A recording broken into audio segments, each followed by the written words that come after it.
Olá, pessoal, tudo bem com vocês? Estamos aqui para mais um episódio do RemaCast. Você não pode ficar de fora, então já compartilha, curte, comenta aí para que nós possamos fazer mais episódios aí que você venha gostar bastante. E hoje nós estamos aqui com a Poliana e nós vamos falar um tema que, para mim, eu acho que é muito negligenciado dentro da igreja, que é sobre nutrição. Então, tudo bem, Poliana? Tudo muito bem, graças a Deus. É uma honra ter você aqui, viu? Uma honra para mim também. E eu queria que você já falasse aí para o pessoal um pouquinho de você, né?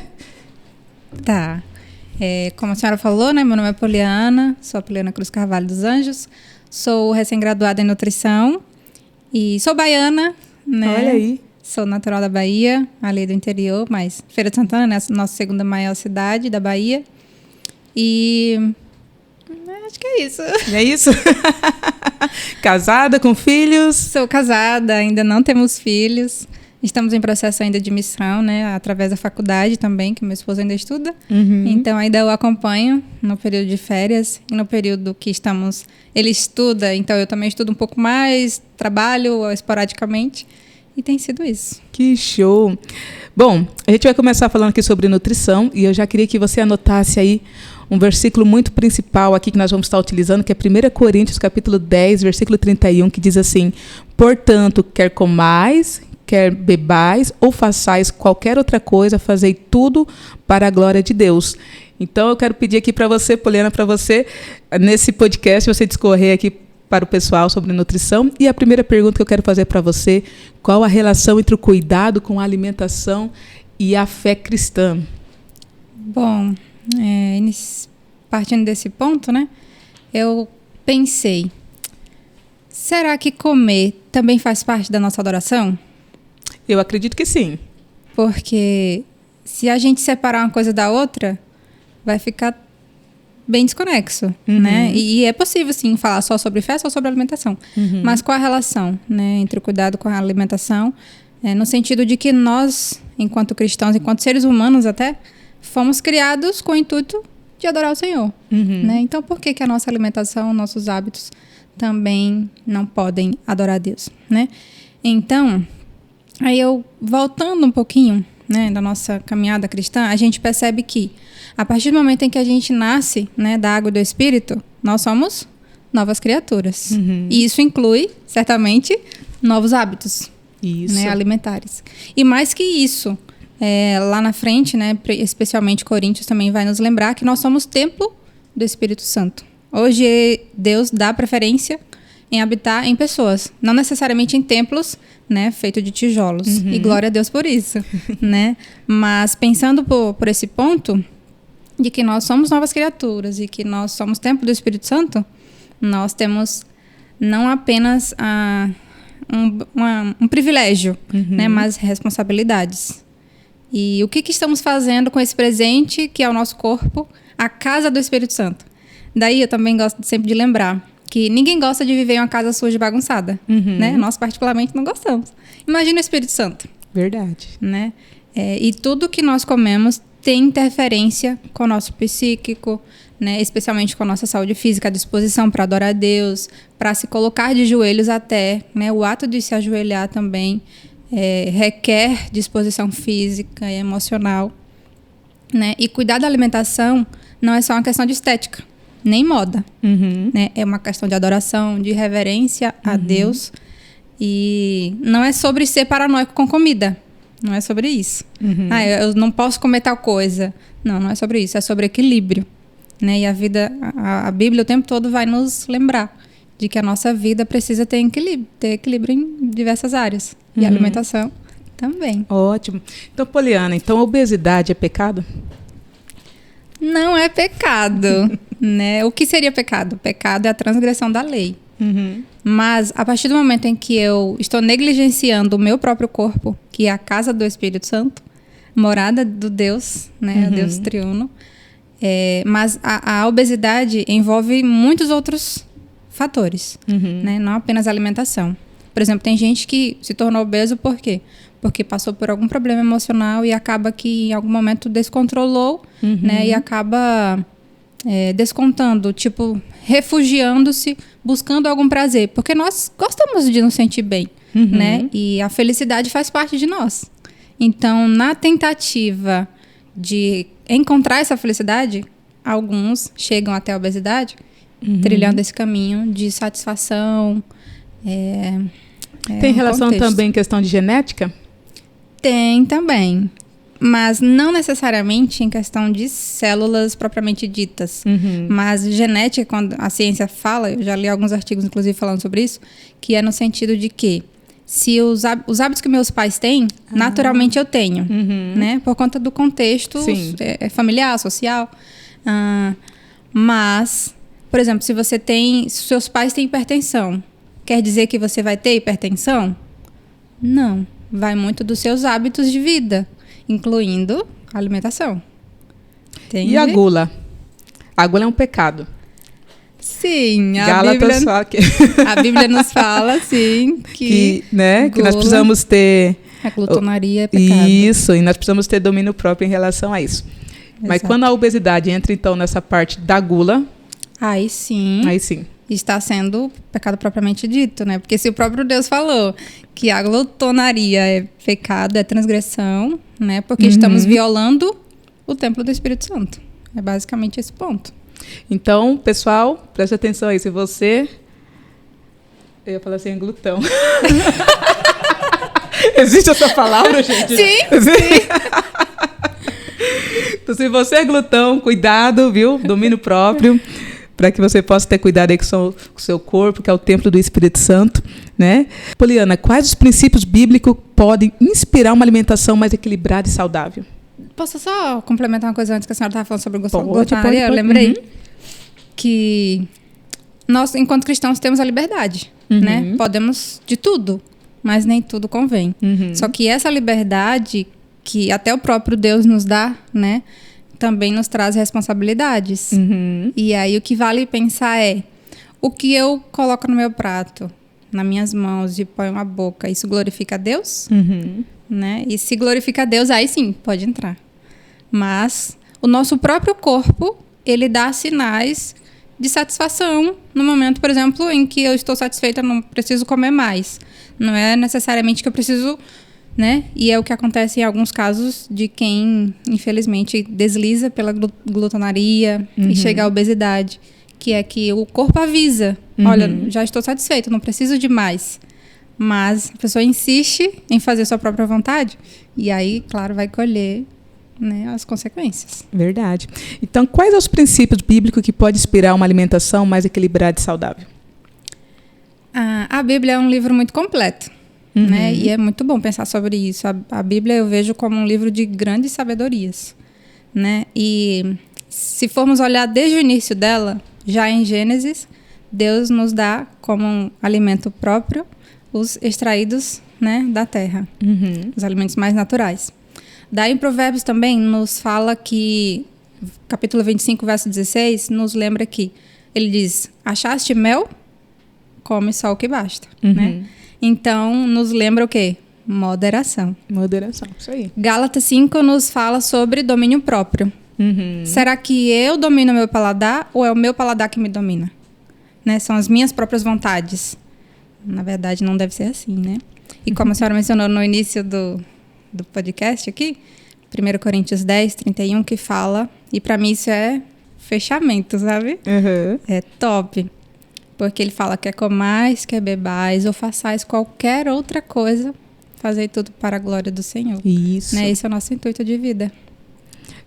Hoje eu vejo assim que, não somente para os cristãos, né, mas qualquer hoje pessoa, o mais difícil é ter o autocontrole, né? Exatamente. E querendo ou não, a comida é algo que nos não traz somente de você se saciar, mas é algo que nos traz satisfação. Prazer, alegria. Né? Tá triste, a gente come. Tá feliz, a gente come. É, tipo isso. Né? Então, ter o autocontrole para este tempo, ainda que, se você perceber, hoje no século XXI tem muito mais depressão, tem muito mais ansiedade. Depressão até que, se você for fazer um estudo, a maioria das pessoas sente até a necessidade de não comer. Essa é a verdade. Muitos até se deixar passa dias sem comer, mas a ansiedade ela já não. A maioria das vezes a pessoa que está com ansiedade ataca, ela quer o quê? Descontar em algo, né? E a primeira coisa que sempre vem é em relação à comida. E ter essa questão de uma alimentação saudável, eu acredito que ajuda também na parte da depressão, Exatamente. na parte da ansiedade, né? E muitos cristãos hoje, se você for olhar, tem entrado nesse quadro, né? Sim, Depressivo, de ansiedade. Então, a alimentação, ela ajuda muito nisso, né? Nós precisamos realmente ter esse autocuidado. Mas, dá continuidade. Com certeza. E pegando esse assunto, né, de ansiedade, depressão, existem realmente muitos alimentos que a nossa população brasileira, às vezes, até nem tem costume de consumi-los, mas são essenciais na produção de hormônios que ajudam, né, na saúde cerebral, tal como, por exemplo, a serotonina, né?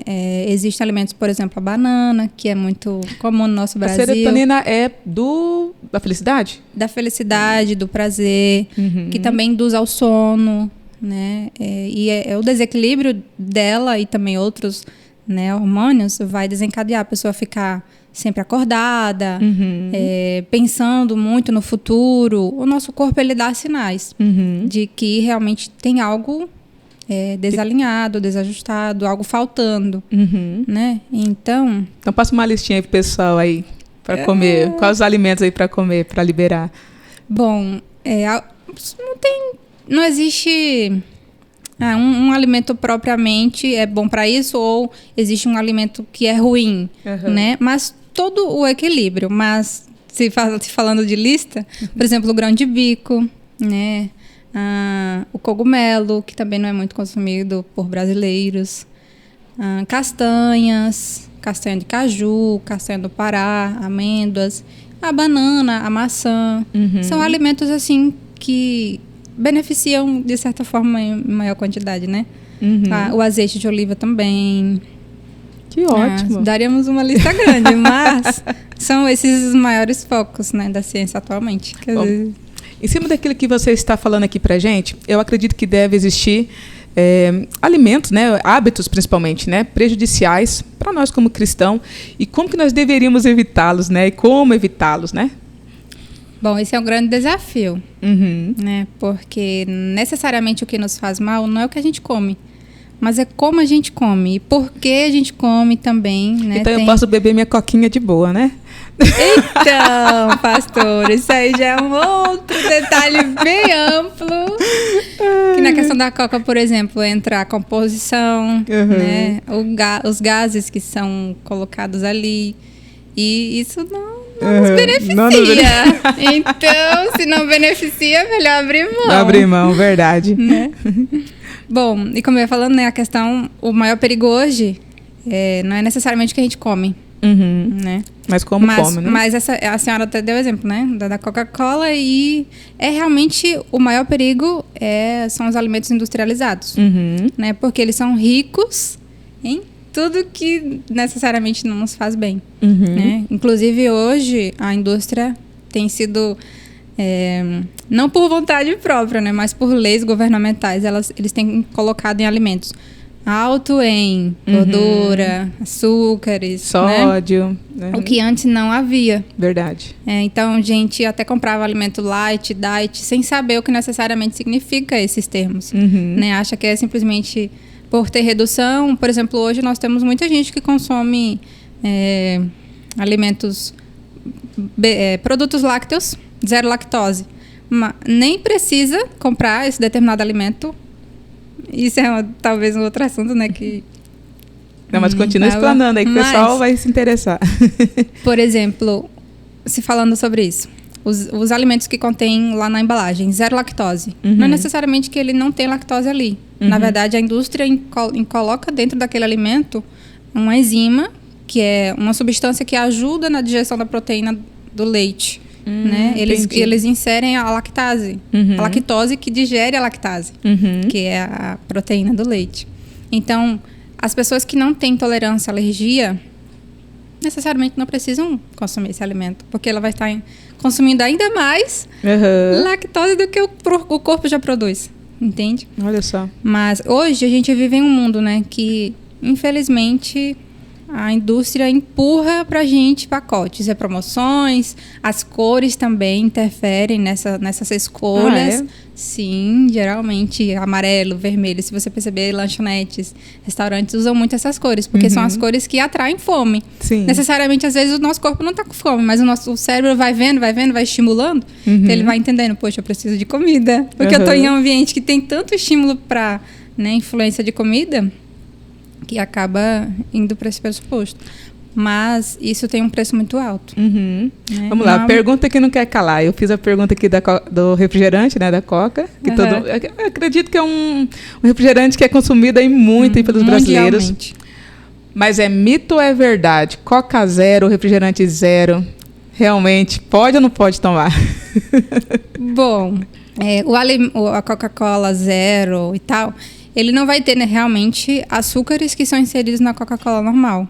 Mas tem os açúcares artificiais. Claro que é uma proporção menor. Mas não quer dizer que ele é zero. Não tem nada de açúcares, né? É só uma formulação diferente. Te enganaram, viu? A gente é muito iludido, né? Com essas coisas de zero, né? É justo, né? É o segredo dela, então. Ixi, eu tô aqui para desfazer tudo da indústria, olha só. Então, um dos hábitos que muitas vezes nós temos é a questão de comer compulsivamente, né? Então, nós precisamos aprender essa questão que você falou de ter moderação, né? Ter o cuidado, e isso, do domínio próprio, autocontrole, sempre ir atrás de alimentos saudáveis. Tá, como nutricionista, a gente sabe que tem muito fast food. E para quem trabalha muito, querendo não, fica mais fácil, né? Sim. Pede ali um lanche, pede uma comida delivery e tal.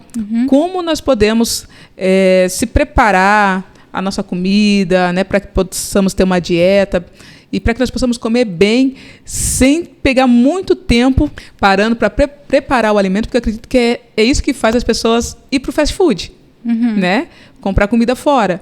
Porque tem que parar, tem que fazer minha comida. Então, como que você diria, como nutricionista, para ter esse preparo, para ganhar tempo, para quem trabalha bastante? A gente precisa entender que comer bem não precisa ser complicado. E, na verdade, é o simples. Somos nós que complicamos ao longo do tempo, né? Ao longo das eras de pessoas.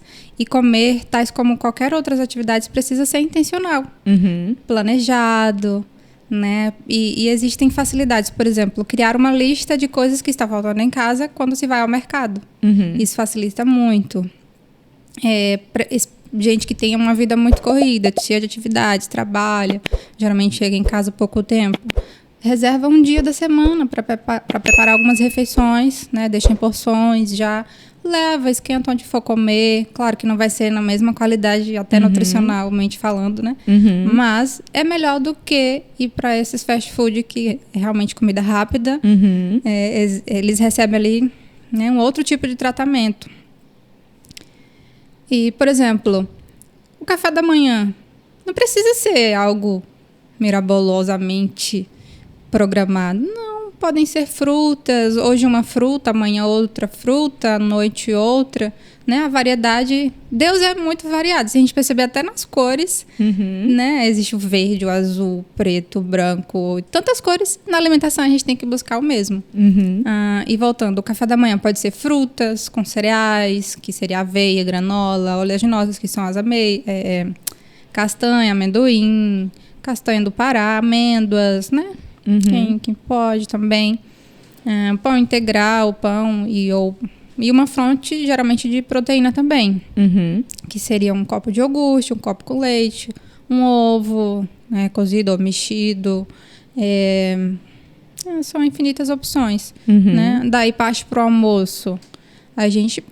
Inicialmente é bom também comer a salada crua, porque até os alimentos crus antes dos cozidos, cientificamente também é comprovado que faz muito sentido comer os crus antes do cozido, no sentido de que os crus, eles vão dar mais saciedade, né? Então a gente tende a comer uma porção menor dos outros tipos de alimentos.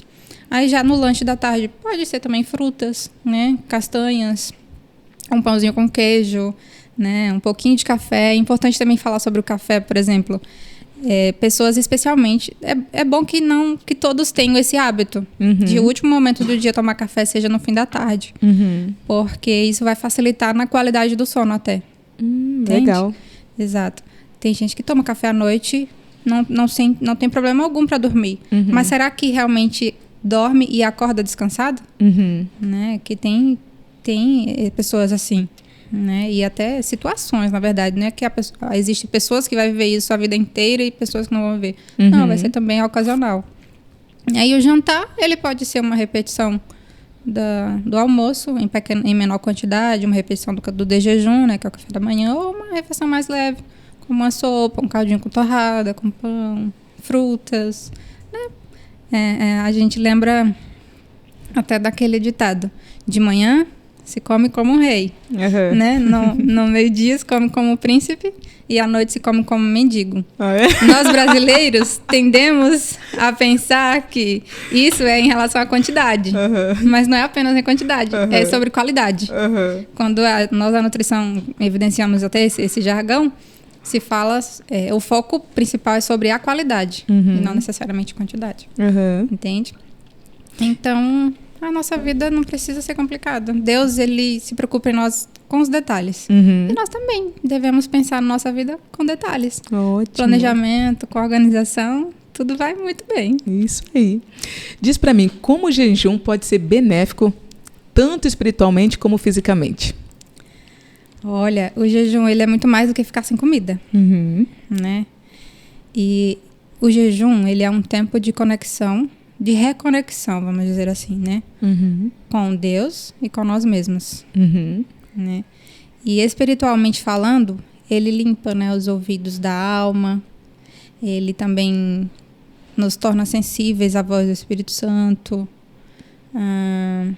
ele também nos ajuda a quebrar os vícios, claro que com a ajuda do Espírito Santo, porque no momento de jejum a gente está em maior intensidade, né, na busca ali do Espírito Santo, em oração, né? E hoje, inclusive, existem até outros tipos de jejuns, além desse que a gente aprende na Bíblia, né, que é a abstenção de alimentos. Geralmente o jejum a gente tem como ideia principal abster-se daquilo que a gente mais faz, mais gosta, né, para ter maior sensibilidade, maior conexão com Deus e nos reencontrarmos também como pessoas nele, né? Então hoje, por exemplo, existe jejum de televisão, jejum de sexo, né, jejum de qualquer outro vício, qualquer outro hábito que eu goste tanto que em determinado momento eu percebo que eu preciso me abster um pouco disso para ter um pouco mais de conexão com Deus. E fisicamente falando, o jejum, ele ajuda a regular, né, o corpo em si. Existem células até que elas precisam desse momento para fazerem a limpeza realmente, né, e eliminarem as que não são tão boas, que já estão cansadas, né? E ajuda também o estômago a descansar, renova a mente. Ajuda a regenerar a célula também, não ajuda? Exatamente. Algumas células, elas se reconstroem a partir desse momento. Então, tem gente que faz um jejum semanalmente ou mensalmente. Isso é muito importante para a saúde. E vai beneficiar, não necessariamente apenas fisicamente, né? Mas emocionalmente, espiritualmente também. Eu lembro que no tempo do Covid, né, ali em 2019, mesmo que as pessoas falassem, olha, tem que se alimentar bem e tal, e claro, precisava mesmo. Mas uma das coisas que eu fiz muito foi o jejum. Tá vendo? Por causa das células, né? Para ter. Peguei 2 vezes Covid, mas estou viva até aqui. Estou viva. Mas para mim, na época, o jejum me ajudou muito. Não senti mal, tinha mais força para fazer as coisas, né? Mas é muito bacana. Porque a verdade, eu falo assim, que você junta o útil com o agradável, né? Porque o jejum, ao mesmo tempo que você pode separar um tempo para você buscar Deus, né? Se conectar com o Senhor, você também utiliza isso realmente para limpar o seu corpo, né? Para regenerar as células e assim sucessivamente. Isso que mesmo. Bacana. E um detalhe que a gente tem que pensar, e é o mais importante, é que o jejum, ele não é uma barganha com Deus, né? Não é porque eu vou jejuar que Deus vai me responder da minha maneira e vai fazer o que eu estou ali, né, no propósito. Mas o jejum, ele é uma entrega. Uhum. Né? É dizer para Deus até e para nós mesmos que nós não dependemos apenas do alimento físico, mas dependemos primeiramente de Deus. Né? É como dizéssemos isso para Ele. Isso. Você queria deixar algo assim para o pessoal que está nos assistindo? Uma frase, ou um versículo, ou algo que você queira dizer para eles neste momento aqui de podcast? Uma reflexão, né? Olha, a nossa vida como um todo, ela precisa ser para adorar o Senhor. E, inclusive, os nossos hábitos, todos, né? De dormir, de cantar, de andar, de falar e alimentar também. Porque em tudo a gente glorifica a Deus. Porque Deus, ele não quer apenas uma parte da nossa vida. Ele nos fez como ser completos. Né? E até a OMS reconhece que nós somos físico, emocional, espiritual e social. Então, se há muita sabedoria nisso. Né? Então, a gente precisa... E lembrando, né, Poliana, a gente tem que cuidar do nosso corpo, principalmente para cumprir o propósito de Deus, né? Exatamente. Porque esses dias eu fiquei estudando um pouquinho sobre isso, e alguns testemunhos, né, para quem já foi obeso, né, acima do peso, e deles contar esse relato, né, de Deus pedir para eles sobre essa questão de cuidar, né, do corpo, para que eles pudessem cumprir o propósito. E eu sei que muitas vezes as pessoas falam assim, mas Deus sabe o tempo que essa pessoa vai morrer, né, Deus sabe o tempo determinado, mas muitas vezes se a gente não cuidar, né, do que... A gente abrevia. Abrevia. Se eu pegar aqui e ficar comendo exageradamente, quase enrolei a língua agora, se a gente ficar comendo só fast food, não cuidar, vai chegar uma hora realmente que se fosse para mim viver 30, 40 anos, eu vou encurtar isso e não vou viver o propósito de Deus sobre a minha vida. Nós precisamos ter o cuidado em relação a isso, né? Que eu cuido do meu corpo por causa de um propósito, Também, né? exatamente. Cumprir o propósito de Deus nesta terra. Exato. Né? E para fechar, né, Romanos 12, 1 e 2 nos lembra que nós precisamos apresentar nosso corpo como sacrifício vivo, santo e agradável a Deus. Então, como que eu vou apresentar um sacrifício vivo a Deus se eu não estou vivendo de forma plena, né, de forma que o honre, que o agrade? É verdade. Que bacana. Poliana, muito obrigado por esse momento, viu? Aprendi bastante aqui com você. Tenho certeza que o pessoal também vai aprender muito. Então, mais uma vez, muito obrigada pela sua presença. Obrigada pelo convite. Tá bom? Foi muito enriquecedor, né? Para mim também. Porque você sabe que esse ano o nosso ministério está vivendo expansão, né? Expansão 2025. Então, eu falei assim, nós precisamos levar uma nutricionista para o podcast, porque eu não quero expandir para o lado, não. Bom, tem até uma brincadeira aí, né, que falam que quanto maior o templo, mais Deus preenche. Bom, gente, a gente não dimensiona o tamanho de Deus, e se Deus nos deu esse tamaninho é porque era o suficiente para Ele habitar. Não precisamos ir além disso, não. Sim, quero expandir em todas as áreas, mas aqui meu corpo, não. Obrigada. Obrigada, Deus abençoe, pessoal. Mais uma vez, compartilha, comente, curte. Segue aí nas redes sociais, no Instagram, no YouTube, tá bom? Conto com vocês. E desejar muito obrigada a todos e até a próxima. Tchau, tchau.